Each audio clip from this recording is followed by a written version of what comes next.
सुबकुतगीन कहते हैं मैं शिकार का शौकीन था, लेकिन जरूरत के लिए शिकार करता था। हफ्ते में शिकार मार के लाता था, फिर पूरा हफ्ता हमारे घर वाले उसी को खाया करते। फरमाते हैं कि मैं तनख्वाह थोड़ी लेता था अपने आका से, महमूद गजनवी के वालिद सुबकुतगीन, कि मैं भाई हफ्ते में एक दिन शिकार करने जाऊंगा। कहते एक दिन मैं जंगल में शिकार करने गया तो कुछ जानवर कम नजर आए। सुबह से लेकर मैं घूमने लगा, असर का वक्त हो गया, कोई शिकार ना मिला। अब मेरे दिल के अंदर यह डर था कि अगर मगरिब मुझे यहीं हो गई तो मुझे कोई दरिंदा, कोई जानवर परेशान करेगा। इसी परेशानी के आलम में मैं दाएं बाएं देख रहा था कि हरनी का एक बच्चा मुझे नजर आया। मैंने झट से वो हरनी का बच्चा ही उठा लिया कि आज यही शिकार करूंगा। कहते हैं मैंने उसे घोड़े के आगे रखा, अपने आगे गर्दन की जानिब, और मैंने घोड़े की लगामें इस तेजी से घुमाई कि सर पट घोड़ा दौड़ाया ताकि मगरिब से कबल मैं शहर में पहुंच जाऊं, ये जंगल का इलाका गुजर जाए। कहते हैं मैं बड़ी गर्मी थी, बड़ी प्यास लगी, पर पानी ना पिया ना घोड़े को पिलाया। सर पट दौड़ाया इस डर से कि कहीं ऐसा ना हो कि मैं जंगल में मुझे शाम हो जाए। कहते हैं जब मैं शहर से बाहर पहुंच गया तो मगरिब का वक्त भी शुरू हो गया। कहते हैं अभी मैं पहुंचा ही था, मैंने वहां घोड़े को रोका, खुद भी पानी पिया, जानवर को भी पिलाया। कहते हैं जरा मैंने आंख उठा के देखा तो जिस हरनी का मैं बच्चा लाया था वो भी दौड़ती हुई मेरे पीछे आ गई। कहते हैं वो पीछे मेरे खड़ी है, पता नहीं कहां से बेचारी दौड़ी। मेरा तो घोड़ा था और मैंने तो सांस भी नहीं लिया।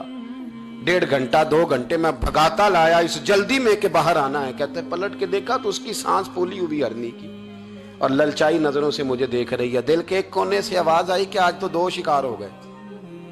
बच्चा तो पकड़ा ही, इसकी मां को भी काबू करता हूं ताकि डबल शिकार हाथ आएगा। कहते हैं फिर अंदर से मेरा दर्द बोला, अंदर से मेरा रहम बोला कि एक मां अपना बच्चा लेने आई है और इस तरह तो उसे तकलीफ नहीं दी जा सकती कि उसे ब्लैकमेल करके मां को भी रख लिया जाए।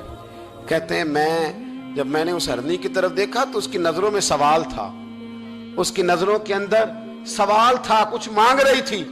कहते मैंने उस बच्चे की पुश्त पर हाथ फेरा, फिर मैंने बच्चा छोड़ दिया।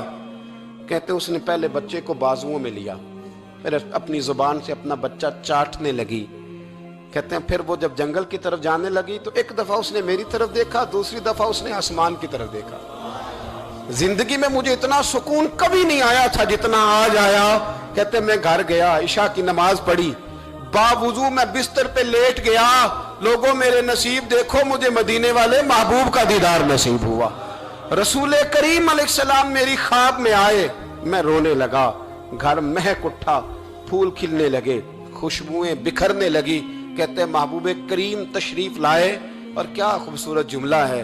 महबूब फरमाने लगे ओ सुबकुतगीन, अगर तुझे बादशाह बना दिया जाए तो इंसानों के साथ भी इसी तरह रहम करेगा ना जिस तरह आज हरनी के साथ किया है।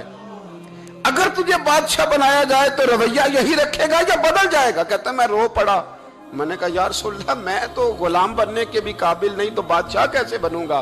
फरमाया तेरी आज की अदा बड़ी पसंद आई है, अर्श के मालिक ने तुझे बादशाह बनाने का फैसला कर लिया।